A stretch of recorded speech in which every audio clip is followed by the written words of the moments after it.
one of the first things I asked everybody is, what are your current pain points? Like, how can we help you solve them?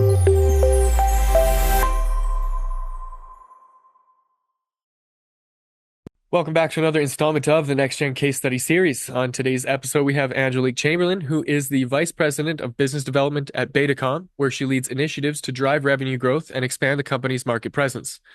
With a strong background in telecommunications and strategic roles at companies like T-Mobile and MasTech Network Solutions, Angelique brings over 2 decades of experience to her current position. She is also a former board member of the California Department of Consumer Affairs and holds a degree from UCLA. And we're excited to have her on the show today. Angelique, welcome to the program. Thank you. I would love to start with a quick little background on who you are, where you came from, and how you landed as the Vice President of Business Development at Betacom. Sure. So I am originally from Los Angeles, specifically Long Beach. Wanted to stay local, so went to UCLA to study poli-sci. Used my degree to get into government. I work for Governor Schwarzenegger as his liaison to the environmental agencies, and the Public Utilities Commission was one of his agencies that at the time regulated wireless. So because of my contacts, when I was looking to leave the administration, I got a lobbying position from T-Mobile, and I started out doing their government affairs in Southern California. Got promoted to run all their Midwest government affairs. And then my mom got sick, so I needed to come back to Los Angeles. And I had been offered a position in sales, not really having any formal sales training, but have done high-end fundraising for the governor. The company I'd started with, WFI, kind of convinced me to do their sales. And that's kind of how I got my sales career started, with my employer asking me to do something I felt like I didn't have the skill set for or never have done before. So it was interesting because I didn't have any contacts in the space, and they were willing to help train me. And, over the years, went from director to vice president about maybe 9 years ago, and then ended up in with Betacom. My current boss was a former boss at MasTech when I got promoted to VP, and he was a great boss, so I wanted to work with him again, and so here I am. That's yeah, quite a colorful background. I love how being in LA and working on all the stuff that you're working on there, it kind of afforded you this opportunity to work with Arnold Schwarzenegger, which I imagine was quite an experience. And so fast forward now to becoming VP of business development at Betacom. Did you obviously evolved into that role? So I wonder if you could kind of share how some of that evolution happened for you while you were working there. Well, when I started at T-Mobile doing their government affairs, sales is all about relationships and about contacts. We don't do, there is a part of Betacom that does cold calling, but ours is more carrier to carrier. We do services for the carriers. So it's really just having the relationships in place and having them trust you to deliver on the services that we're promising on a large scale. So as I moved up in my career, my colleagues and contacts moved up in theirs. And so now I'm to a point where I know a lot of people and, key positions in the industry. And so what started out as being, a struggle to meet people and network and go to things. And two people on my team are just starting out in sales, and I'm kind of seeing them go through that evolution, wanting to, get out there and meet everybody that they can and talk to everybody that they can. I'm to the point where I have select key relationships and different companies, and I, work on fostering and expanding our business with those people. So a lot of the work you do is in the realm of relationship building, networking, making sure you're shaking hands with the right people. Um, I'm curious because this is one of those avenues that are uh very subtle in how you approach it and how you achieve success at it because not everybody can do that. There are skills along the way that you develop that help you to be able to meet people and to be able to bring value. And I wonder if maybe you can share a little bit about how what your approach is to that sort of thing. Sure. And it's interesting because I feel like any position I've held, there's a learning lesson to it. So when I worked for Governor Schwarzenegger, I worked for the state, but I also joined his fundraising team doing high end fundraising. And, we had to know all the donors, their wives' names, their daughters' names, their, what company they work for, how much they've given. So attention to detail and understanding that, remembering the little things and having a database or like, something to keep track of everything helped me in the sales position because I think with anything, attention to detail is what differentiates good from great sales or customer service. Then moving on to, government relations, the clients were elected officials, but it's about building relationship, building trust, understanding if they were to pass an initiative that favors our company, that I would be there to ask, answer any constituent questions or handle any backlash, give them cover for anything that I'm proposing for them to do. And it's the same thing with, service selling. They have to understand that, no matter where I am, I'm headed to Mongolia on Friday. It doesn't matter where I am in the world, what I'm doing.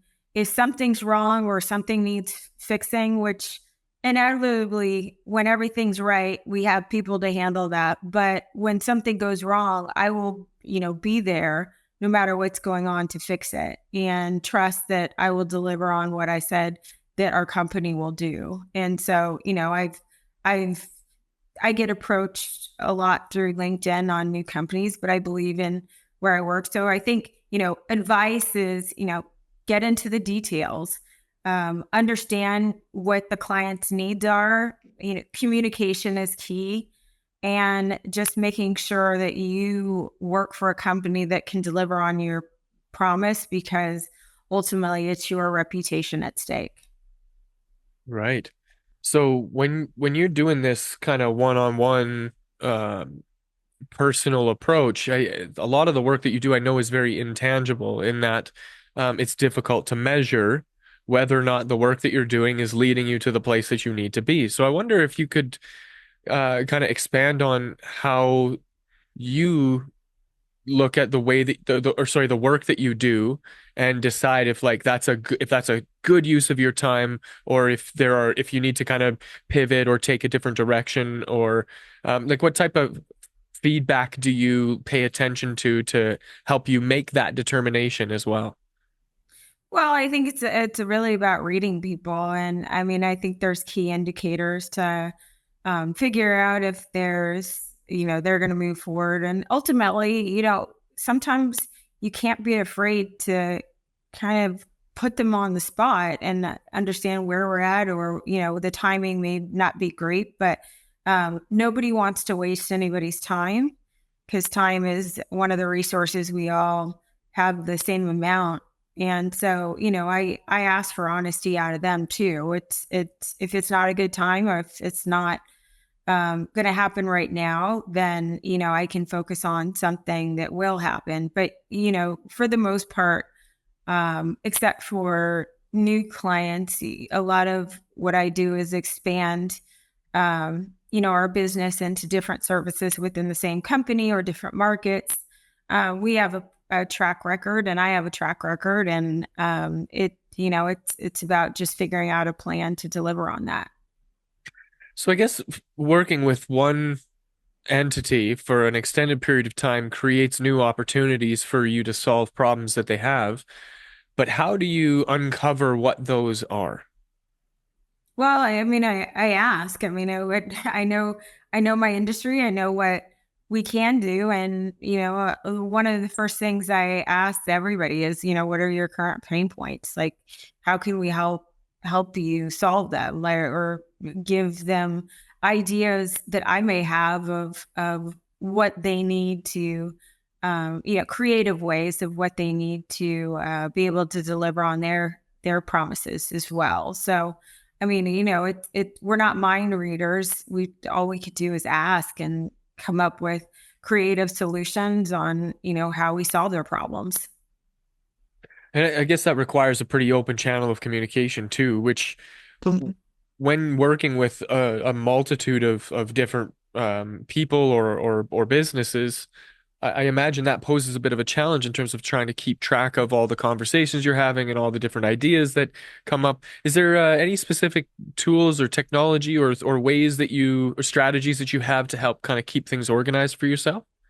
Yeah, I've always used Salesforce, even when I was working for Governor Schwarzenegger and the fundraising side. It's easy tool. It keeps it organized. I mean, it's brand name, but any CRM, um, customer relation management tool will be able to organize your conversations. My goal is, if for whatever reason, tomorrow I get hit by a bus, somebody could take over my position and leave off, because I've provided so much detail that they would understand where we're at and where we need to go next. So, that's, being thorough, keeping important, but sometimes people keep lengthy but not important. People don't have time to read through dissertations, but understanding the key point of, what your conversation was and what you need to do next. So, like I said, anybody can pick up and take over, or I just refresh myself on, like, hey, okay, I said this, I'm going to do this, I need to do this by X date, setting reminders, just making sure you follow through on what you said you're going to do, I think is important. And okay, so when it comes to the marketing side of things and generating new business, because I guess we kind of covered the existing relationships that you have. When it comes to developing those new relationships, what's your approach to that? Like aside from cold calling, is this like events, or do you do marketing, or do you do, cold email outreach? Like, what's your approach to finding new business? A little bit of everything. I mean, I will look to see who's attending different conferences and try to hunt these people down and make sure I have a conversation with them. Sometimes they're not accessible or there's not a lot of information on them. So I try to email them in a way that's concise, but you know, pro- provides a service that they'd be interested in talking about more. I mean, I remember one of these companies I work for, mobility. We were selling high end DAS, and I would just leave a message saying that I wanted to give them $1 million, and that I would get a call back all the time. And so the with the structure, the carriers actually paid that, but it was so little detail, but so intriguing to them. I almost always, sports teams who are doing everything and really not worried about Wi-Fi and their ability to get their phone connected in their stadium or arena. But $1 million, I want to hear a little bit more about this. And there's a lot of scams, but I worked for a reputable company, so I would get a call back and we'd go from there. Yeah, it helps to make a really massive promise and then Yeah. actually have the notoriety to be able to back it up. That's a bonus. So looking towards the future, Angelique, what are some of the big goals? What are you aiming at? What's on the horizon for Betacom and the work that you're doing? Client diversity. I was brought in to bring a variety of clients, and even though I worked for T-Mobile, which was our main client, I have relationships at different entities that we do business with, and we've definitely more than quadrupled our client list, and just kind of keep going, making sure that we have bring in the right business, and if one company is slow, we are able to maintain our revenue with other sources. Big goals. Aiming at some of these bigger goals, what do you see being an easy path for you to take, and what do you see as some of the challenges that you might face along the way? Well, I mean, people get comfortable with doing business with the same companies because they have a proven track record for them. And I Mm. get that because in some cases we're that proven track record. So some of the challenges for me is just building that trust. I mean, I see it as a relationship. If somebody asks you, this was kind of an analogy I gave when I was a lobbyist. But when somebody asks you for $1 off the street, sure, you may give them, but you don't trust that you'll get it back or ever see that person again. If somebody asks you for $1 you met a couple times, it's like, oh, okay, I know that person. There's a level of familiarity with that person. And, if a friend asks you, or like a colleague, or like a sister or brother, like you don't even think twice about it. And I think it's getting to that level where you don't think twice about what the person's asking for, that takes time and is the biggest challenge because they don't know you. You're somebody just off the street making promises to them. So I would say that would be the biggest challenge, is just gaining their trust. And the easy part about it is that we do have a lot of references that we have a repeat business and we've done a good job. So that's what I was saying. Working for a company that's reputable, and that I have confidence with the promises I make will be delivered on, and I have people that are clients that are willing to testify to that. That makes my job a lot easier. Yeah, that analogy is a really great way of kind of communicating the idea of like familiarity and being able to build that relationship to a point where saying yes to a big ask is a lot easier because you have a track record to support it. Yeah. So, Angelique, in closing here, I'd love to, if you could, get you to share maybe some advice to somebody else who's kind of in a similar role and working towards similar goals. If they were facing some challenges right now, what advice would you offer them to kind of help keep them on track and help them succeed? I would say be persistent, but not pasturing. Like I said, communication is key. Attention to detail. Be concise and to the point. People don't have a lot of time. If somebody's willing to give you a chance that doesn't know you, they don't have a lot of time to understand what you're offering and how you're offering it. And you know, uh, figure out how what your solution is, instead of trying to sell them something. To how is whatever you're providing making their lives easier or making their job easier. Really great advice.